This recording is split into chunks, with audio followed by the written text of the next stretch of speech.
Hello guys, welcome to my new video. তো শীতলা পুজো ছিল পাড়াতে, তো সেই কারণে আর কি শাড়ি টাড়ি পরে রেডি হয়েছে। আর আমি এর আগে কখনো শীতলা পুজোয় উপোস থাকিনি, মানে বিয়ের আগেও না, এটাই আমার লাইফের প্রথম শীতলা পুজো করছি। তো রেডি হয়ে গেছি আর আলতা পরেছি, এত বাজে আলতাটা, পুরো পাতলা জলের মতো। তো যাই হোক, এখন এখানে ডাব আর সন্দেশ নিয়ে যাচ্ছি, ঠাকুরের ওখানে নাকি ডাব দিতে হয়। তারপর পুজো হয়ে গেলে এই ডাবটা আর কি উপাসী দিন খেতে হয়। তো যাই হোক, এই নিয়মটা আমার বেশ ভালো লেগেছে। আমাদের ওই বাড়ির ওখানে এই নিয়মটা দেখিনি, তো প্রথম আর কি দেখলাম।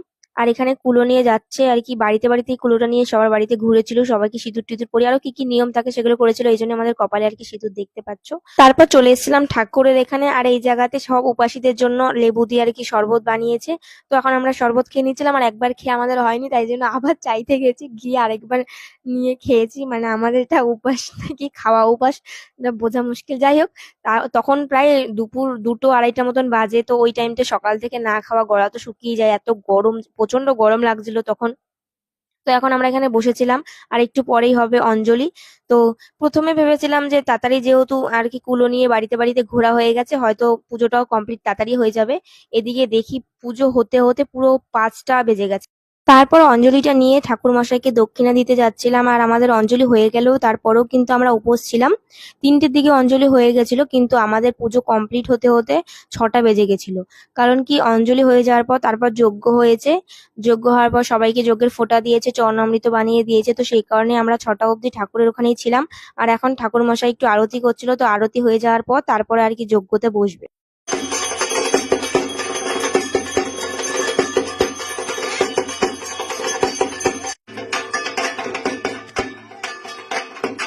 তো যজ্ঞটা হয়ে যাওয়ার পর তারপর সবাই নিয়ে নিয়েছিলাম যজ্ঞের ফোঁটা। আর যজ্ঞের ফোঁটা যখন নিচ্ছিলাম তখন দেখো পুরো অন্ধকার হয়ে গেছে। মানে 6টা আর বেশি বেজে গেছিল যখন নাকি যজ্ঞের ফোঁটাটা নিচ্ছিলাম। তো তারপর আর কি সবাই মিলে চরণামৃত নিচ্ছিল। তো প্রথমে ভেবেছিলাম বাড়িতে এসে ভাত খাবো না, তারপর সবাই বললো যে ভাত না খেলে আর কি, এটা একটা নিয়মের মধ্যেই পড়ে, ভাতটা খেতেই লাগবে। তো সেই কারণে আর কি অল্প একটু পান্তা ভাত খেয়ে নিয়েছিলাম, তা আবার তেঁতুল দিয়ে চটকে চটকে। বর বলছে, তুমি কি করে পারলা পান্তা ভাতগুলো তেঁতুল দিয়ে খেতে? কারণ আমার মানে পান্তা ভাত খেতে ভালোই লাগে না। তার মধ্যে তো ভাবলাম যে একটু টক টক বানিয়ে খাই।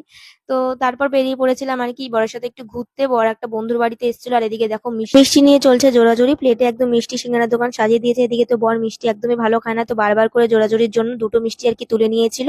তো যাই হোক, তারপর বাড়িতে যাওয়ার জন্য বেরিয়ে পড়েছি। বাড়িতে যেতে যেতে কালীমার মন্দিরটা সামনে পড়লো, তাই জন্য মাকে একটু প্রণাম করে তারপর আর কি বেরিয়ে পড়েছি। যেহেতু আমাদের নিরামিষ, আমিষ খাওয়া যাবে না, তো তাই জন্য আর কি একটা আইসক্রিম কিনে নিয়েছিলাম। আইসক্রিম খেতে খেতে আর কি বাড়ি যাচ্ছিলাম। তো এই ভিডিওটা এই পর্যন্ত, ভালো লাগলে অবশ্যই লাইক করে দিও। দেখা হচ্ছে অন্য কোনো ভিডিওতে, টাটা।